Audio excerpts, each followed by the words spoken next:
I gave it to her. Wala na, hindi na ako pinakawalan. So, there was an on-the-spot painting contest hosted by my organization. And she was the model. Sabi ko, bigyan ng soft drinks. And then, biglang may sumagot. Hindi uminom ng soft drinks yan. Mother pala niya nandun. So sabi ko, ano po ma'am? Taho ang gusto niyan. Pero ako yung nagbigay ng taho sa'yo. Yes. Kasi on the spot, wala akong time. Busy ako. Nag-drawing na ako ng star. Sabi ko, this is how I see it. Max. Right after that, my mom said, ganyan dapat yung mapangasawa mo. And then we met again in a disco. Then when I saw him, I said, that's my next victim. I was so innocent. We got to know each other more because I invited her to be part of my brother's campaign. Yeah, but after the campaign, sinusundo pa Wait, rin niya before the ako. campaign, medyo na-gets ko na eh. Ha? Na may mali siya. Meron isang, divine intervention na sinulat pala niya, hindi ko alam. Na Yeah, gusto kasi niya I na- had a criteria for Meron siyang like peach rose. the guy that I really was praying for, and I had written every single thing. Tapos sabi ko, parang na-check na lahat except for one. Sabi ko, Lord, give me a sign na He will give me a peach rose kasi He knows my favorite color is pink. So sabi ko, para talagang clearly it's a sign from you, let Him give me a peach rose. Basta I wanted to buy her red roses for Valentine. Something like that. Pero naubusan na. Sabi sa akin, nung unang ibenta, ito na lang po, sir. Which was a peach rose. So Yeah. when I gave it to her, wala na, hindi na ako pinakawalan.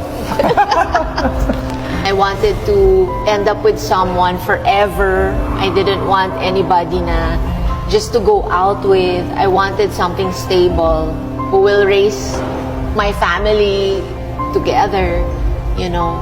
Because I grew up being raised by a single mom. Kaya sabi ko, no, one day I'm gonna have my prince. And we'll be forever together. Yun. I think yung kilig, darating yan pag hindi yun ang pinaka-importante.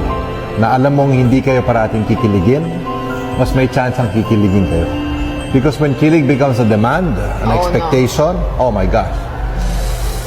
Papakiligin mo siya, pero expectation mo naman yun. Afterward, kaya mo lang ako pinakilig dahil, so hindi mo rin ma-appreciate pag dinidemand mo eh. So dapat you have to let it flow. So one of the things that our children really encourage us to do is to go out every Friday nights, whether we like each other or not. Sometimes we don't feel like being together, but because we committed to each other to go out on a date, magde-date pa rin kami. And in the course of going to the date, kinikilig na kami. Kahit maglalakad lang kami, for 30-45 minutes in our village, date na namin yun. Basta importante yun, whether we like each other or not. At kung kailangan mag-away lang, mag-away na tayo. Hindi kagaya ng ibang couples na walang oras mag-away. The fights are, what? It's part of life, Yeah. And We have a motto. What's our motto? fight together, not each other. But she always fights me. So, without our mentors, without our counselors, coaches, matagal na kami naghiwalay. So, there are people who hold us accountable, who make sure that we're accountable to each other. One of the things that's important that we agreed from day one is that if we have a problem, we can only share it to 4 specific people. Not outside of that. Not on social media. Not to our kids. Just among these 4 people. One of the most important practices connected to that was, meron kasi akong mentor, even before we got married. And kaming dalawa, lahat pinag-uusapan namin, I always run to him. And then nung makilala niya, pinakilala ko talaga yung mentor ko sa kanya. And then nagkaroon kami ng kasunduan that she could call him anytime kung meron kaming issue. Ang laking tulong nun. So, pag tinext ako nung mentor ko, Anthony, tumawag si Maricel. Alam ko na. Sumbong. Sumbong so na yan. it's important kasi to respect each other in that way na whatever issues you have among each other, sa inyo lang. Kasi pag lumabas yon, tapos hindi na makontrol kung ano pa yung mga dagdag na salita na manggagaling doon, kayo din yung masisira eh. Kasi ayos na kayo, pero hindi sila ayos, di ba? Na maasahan mo siya sa lahat.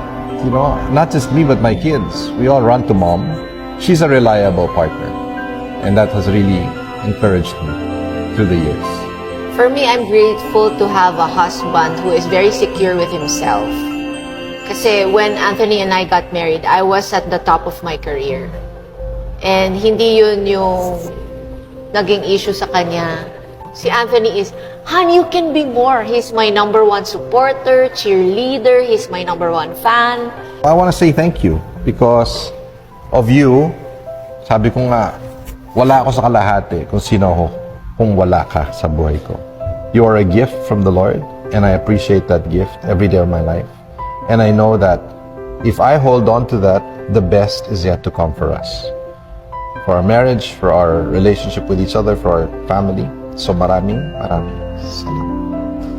Thank you for being the faithful husband and wonderful father to our children. Thank you for becoming my dream come true and introducing the Lord to my life. Because of that, I know I can be more. And because I can be more, I am fulfilled that I can also help others improve their lives. Thank you because you are my best friend.